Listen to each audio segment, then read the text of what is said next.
Hello guys, and welcome back to HJW Gaming. In this video I'm going to be talking through what I think are some of the best value for money commanders that you can get in the game, so you can get the most for your money if you're not a massive spender. Now of course there are some commanders that won't be on this list, spoiler alert, like Dane, Eomer, Scowhelm for example, that can be absolutely fantastic commanders, though require a large amount of investment to get to this elite level. So the purpose of this video is trying to find those which I think are gems that don't cost too much but can still give you very comparable output so that you can get the most value for your money. If you like this video, please drop a like on it and please consider hitting subscribe to see more of what I've got from the future. And without further ado, let's get into the list. And in number 5, I'm going to straight away cheat a little bit and put two commanders in this position. I've chosen one evil side and one good side, so in here I've got Saruman and Aragorn, King of Men. The reason I've chosen to group these two together is I think they're two of the lower investment require tier 3s that can perform excellently and get really excellent damage output. The best thing about them is that you can maximise their damage skills with getting them only to respect 3. So this allows them to have awesome maximum kind of damage output from them without needing to hit the zenith tiers of investment. Of course, provided that you can try and get the gear to match and improve that output as much as possible. Now I personally run Aragorn, King of Men in my formation, and I find that he does output some excellent amounts of damage, not far below my Dane Ironfoot, despite being, 6 respect levels lower. So he definitely deserves his place on the best value list. And if you're looking evil side, Saruman again definitely deserves his place on here, as he can output very similar amounts of damage, of course focus based damage rather than physical in the case of Aragorn, King of Men, but he can output awesome amounts of damage at the kind of respect 3 level, which will at that respect level dwarf that of both Scowhelm and Sestaro, which require much higher levels of investment. So therefore, I think both these commanders deserve their place in number 5 of my best value for commanders list. In number 4, we have Frodo and Sam. Now in a meta dominated by very strong damage dealing commanders, it's very hard to find strong support commanders, as there's very few that do it effectively, particularly that also require a low amount of investment. But Frodo and Sam tick both those boxes. I did also consider putting Falcon in here, as he can also be a very strong tank commander. However, his restriction to using just dwarves make him not quite as useful generically, so Frodo and Sam takes this number 4 slot on my list.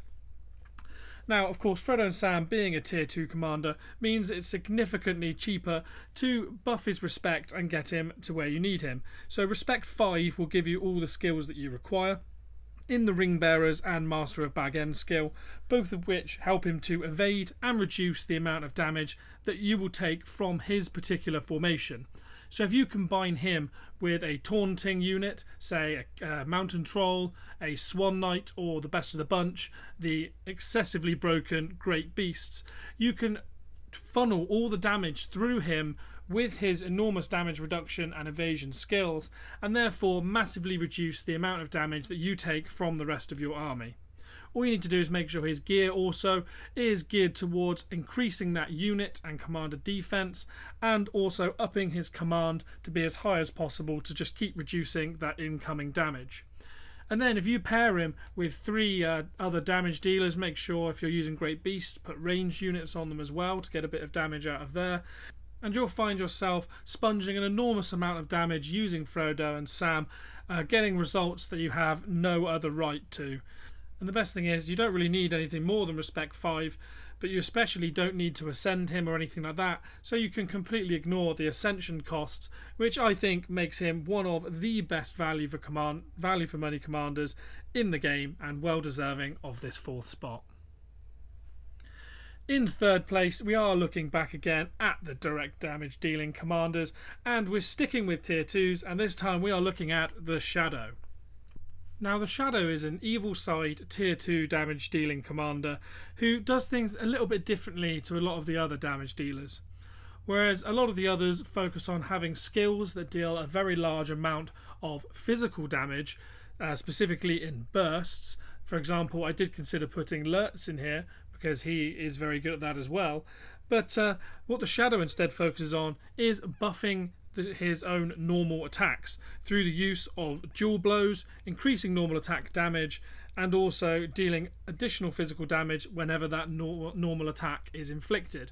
This means you get a very consistent amount of damage coming from your Shadow over time, as long as you can make that battle string out over the entire 10 rounds. You're not reliant on, therefore, on burst damage, and you're less susceptible to madness and stuns that can curb you if they hit on the round, when you would have that burst with some of the other commanders.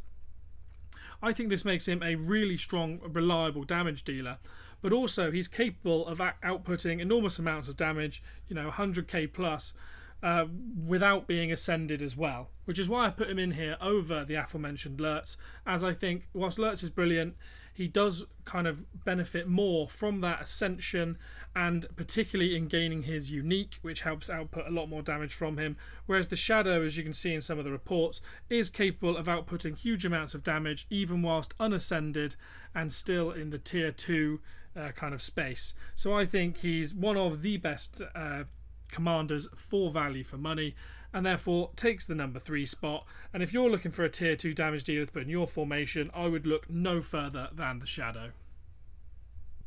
Now in the number 2 slot, I've got something slightly controversial, and this is Gandalf the White.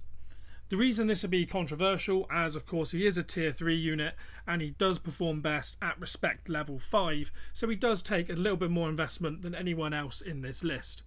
However, the reason I still think he features in the best value for money commanders is when you get him to respect 5, he does have more utility, I think, than any other commander in the game. I think he is borderline essential, particularly at the top level. Reason being, as I said with Frodo and Sam, is that support commanders are very few and far between, and no other support commander comes close to matching the toolbox that Gandalf the White offers. With White Council, he offers by far the best damage reduction in the game, and then also with White Rider, he almost offers a counter to enemies' damage reduction. So if you can get your Gandalf the White specced out with good gear, high focus, you can get an excellent amount of support, and just the value you get from that support at respect 5. Of course, you do still get awesome value at respect 3. You can use him as kind of a pseudo-focus damage dealer with White Council, but the extra value you get at respect 5, I think, makes him by miles the best support commander in the game. And if you're looking for a tier 3 to invest in your formation, I think the priority should always be Gandalf the White. As I said, he's almost borderline essential. So therefore, I'm putting him at number 2 in my best value for money commanders. Last up, and top of my list as the best value for money commander in the game, my number 1 commander is Beorn. Now that may surprise some who are probably expecting Dane Ironfoot to sit here. However, I think Beorn by far is the best value for money in the game. Whilst Dane requires respect 5 to output his monstrous amounts of damage, you can get very high damage from Beorn from as little as respect 3, as most of his damage sits in his Anduin Vale Chieftain and Skin Changer skills. Additionally, once you get Beorn to respect 5, you don't, whilst you can of course continue to get damage from his respect 5 skill, there's not an enormous additional output to be gained from that. Not in the same way that Dane Ironfoot, you need to continue pushing him up to keep getting more and more damage. Beorn is capable of well into the 100k, 150k mark, even as low as respect 3 or respect 5. So I think the amount of damage you get for him for a relatively low investment does make him the best value for money commander in the game.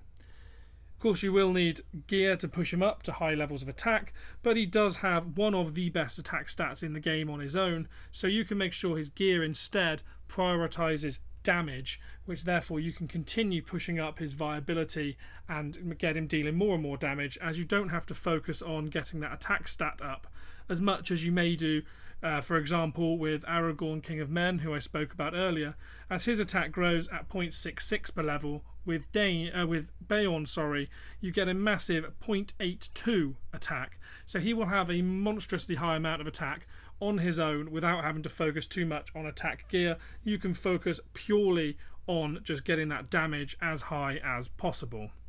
This attack stat actually is better than that of Dane Ironfoot as well. So therefore, yes, I think Beorn is very much worthy of this #1 slot. So, with that list finished, please let me know what you all think. I'm sure a lot of you have very contrasting opinions as to what you think is some of the best value.